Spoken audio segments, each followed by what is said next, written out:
मित्रांनो, स्वाभिमान शोध अस्तित्वाचा या मालिकेच्या आजच्या भागामध्ये आदिती मॅडम बोट हलवतात. सगळ्यांच्या जीवात जीव येतो. शांतनू आणि पल्लवी त्याचबरोबर प्रभाकर सर हे तिघेही खुश होतात. त्यानंतर शांतनू म्हणतो, पल्लवी पाहिलत का, आता माझी आई माझ्याजवळ असणार. त्यावरती पल्लवी म्हणते, मी तुम्हाला सांगितलं होतं ना की चांगला विचार केला की चांगलं होतं, म्हणजे पॉझिटिव्ह विचार करा, आपली आई लवकरच तुमच्याजवळ असतील. शांतनू म्हणतो, हो पल्लू, तू म्हणत होती ना तेच खरं झालं. तर प्रभाकर सर अजूनही कोलमडलेले असतात. ते एका ठिकाणी शांत बसतात, परंतु एक शब्द देखील तोंडातून काढत नाही. इकडे पल्लवी शांतनूला धीर देते आणि म्हणते की तुम्ही आता रिलॅक्स राहा. शांतनू म्हणतो, हो, मी आता कुणालाच माझ्या आईला काहीही बोलू देणार नाही. आजपर्यंत तिच्याबरोबर जे कोणी वाईट वागलं आहे ना, त्यांना मी आता उत्तर देणारच. तिची खूप काळजी घेणार, ती बरी झाल्या झाल्या तिला घरी घेऊन जाणार. असं म्हणून तो म्हणतो की मी देवाचे आभार मानून येतो, कारण आज देवानेच माझ्या आईला बरं केलंय.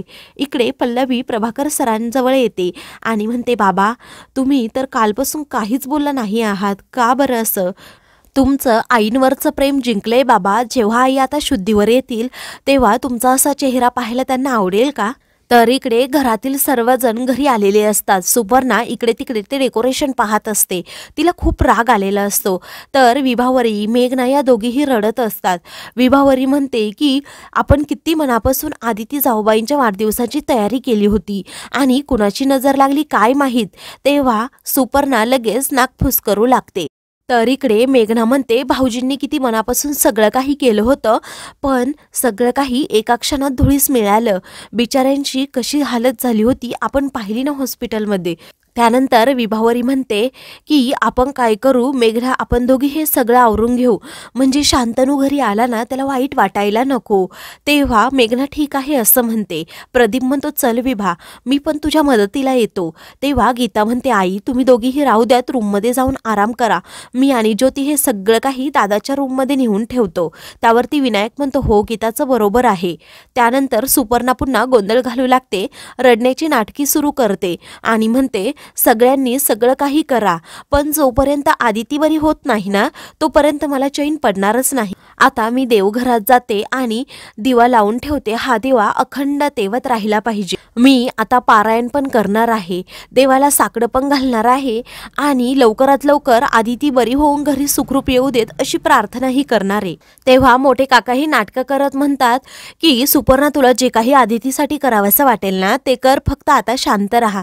तेव्हा रडत रडतच सुपर्णा तेथून जाते. तर इकडे सुपर्णा ही रूम मध्ये येते आणि मोठ्या काकांना म्हणते, आजचा दिवस माझा खूप आनंदाचा आहे, कारण आदितीसाठी हे खूप मोठं सरप्राईज असेल असं मला कधी वाटलंच नव्हतं. तेव्हा मोठे काका रागातच सुपर्णाकडे पाहू लागतात. तर सुपर्णा खूप हसत असते. एवढ्यातच विनायक तेथे येतो. तेव्हा विनायकला गोल गोल फिरवत सुपर्णा म्हणते, विनायक, तू खूप छान काम केलंस, मला खूप आवडलं. अरे, एवढं चांगलं काम कुणी कधी करतं का? परफेक्ट नेम लावलास तू. त्यावरती विनायक म्हणतो, आई तुझं हे काय चाललंय? अगं, मी शांतनूवर नेम लावला होता, पण ही आदिती काकू मध्येच कशी कलमडली? त्यावरती मोठे काका म्हणतात, हेच त्यांचं नशीब आहे. ते तिघेही ना खूप चिवट आहेत, कधीही सहजासहजी असे हाताला लागणारच नाही. त्यावरती सुपर्णा म्हणते की अहो, जरा शुभ बोला. आता आदिती एकदाची कायमची या जगातून गेली ना, मग आपल्या हाती काहीतरी लागेल असंच आपण म्हणायचं. त्यावरती विनायक म्हणतो, मला तर वेगळीच शंका आहे. त्यावरती सुपर्णा विचारते, कोणती शंका? विनायक म्हणतो, मला असं वाटतंय आदिती काकूने मला गोळी मारताना पाहिलं असेल. हे ऐकताना सुपर्णा आणि मोठ्या काकांना खूप मोठा धक्का बसतो. तेव्हा सुपर्णा घाबरतच म्हणते, आता तर तिला काहीही करून मारायलाच हवं, कारण एकदा का आदिती जिवंत राहिली मग आपल्या तिघांचं काहीही खरं नाही. तेवढ्यातच विनायकच्या मोबाईलवर पल्लवीचा फोन येतो. तेव्हा सुपर्णा आणि सगळ्यांची धाकधूक वाढू लागते की नक्की कोणती बातमी आता पल्लवी देणार. तेव्हा पल्लवी म्हणते, अहो विनायक दादा, ऐका ना प्लीज. त्यावरती विनायक म्हणतो, अगं पल्लवी, आता कोणतीही परिस्थिती असो आपण ती फेस करायची. मी आणि सगळेच जण शांतनू आणि तुझ्या पाठीशी उभे आहोत. तेव्हा पल्लवी हसतच विनायकला जबर धक्का देते आणि म्हणते की अहो, उलट चांगलीच बातमी आहे, वाईट नाही, आईंची तब्येत सुधारतीये. हे ऐकताच विनायकला इकडे धक्का बसतो. हा विनायक लगेच फोन ठेवतो आणि एकदम शांत होतो. मोठे काका आणि सुपर्णा सारखे सारखे त्याला विचारतात, काय झालं विनायक? अरे सांग ना, आदिती गेली का की नाही गेली? अरे ते तरी सांग. त्यावरती विनायक भानावर येतो आणि म्हणतो, पल्लवी आत्ताच म्हणाली की आदिती काकूंना बरं वाटायला लागले आणि लवकरच ती कोमामधून पण बाहेर येईल. तेव्हा सुपर्णा रागातच म्हणते, अरे नक्की कोण आहे ही आदिती, कारण एवढ्या जवळून गोळी लागूनही ती जिवंत. तेव्हा ती रागातच म्हणते, ही आदिती एकदाची मरत तरी कशी नाही. विनायक, अरे तिने तुला गोळी झाडताना पाहिलंय असं तू म्हणतोस, आता ती शुद्धीवर आली आणि तिने सगळं हे शांतनूला सांगितलं तर. तेव्हा मोठे काका आणि विनायक हे सुपर्णाकडे पाहतच राहतात. त्यांनाही तीच भीती वाटते. इकडे पल्लवी शांतनूला म्हणते की शांतनू, तुम्ही जरा घरी जा आणि आराम करा, फ्रेश व्हा. शांतनू म्हणतो, नाही पल्लवी, एवढ्या वर्षांनी मी माझ्या आईला स्वीकारलंय, आता मीच माझ्या आईजवळ थांबणार. असं म्हणून तो पल्लवीला म्हणतो की तुम्ही दोघेही घरी जा, बाबांची अवस्था तू बघ. हा पल्लवी प्रभाकर सरांना समजावते आणि घरी जायला निघते. इकडे विनायक डोक्याला हात लावून रूममध्ये बसलेला असतो. त्याला सगळं काही आठवत असतं की आदिती काकू का शुद्धीवर आली असेल. तर तेवढ्यातच तेथे मेघना धावत येते आणि म्हणते, अहो तुम्हाला गुड न्यूज समजली का, आपल्या आदिती काकू ह्या लवकरात लवकर बऱ्या होणार आहेत, कारण त्या शुद्धीवर आल्या आहेत. मेघनाच्या तोंडून हे ऐकल्यावर पुन्हा विनायकचा जळफाट होऊ लागतो. त्याला राग येतो. तो मेघनाचे हात जोरात दाबतो आणि तिच्यावर खूप जोरात ओरडतो, काय चांगलं होणार ग. तेव्हा मेघनाला एका क्षणी जरा वाईटच वाटतं, कारण हा एवढा का रागवला असेल हा प्रश्न तिला पडतो. ती एकदम शांत होऊन जाते. तेव्हा ती म्हणते, अहो मी तुम्हाला गुड न्यूज सांगितली. तेव्हा विनायकच्या लक्षात येतं की मी उगीच राग मेघनावर काढला, तिला जर हे सगळं सत्य समजलं ना, माझं भांडं नक्की फुटणार.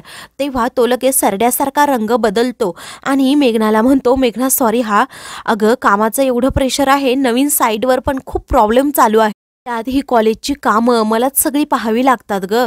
आणि आदिती काकूच्या वाढदिवसाची एवढी जंगी तयारी केली होती, सगळा प्लॅन विस्कटला, हे कसं काय झालं. आपल्या मेहनतीवर सगळं पाणी गेलं म्हणून मी तुझ्यावर ओरडलो, बाकी काही नाही. सॉरी, मला माहीत नव्हतं. मेघना म्हणते, अहो तुम्ही का सॉरी म्हणताय मला.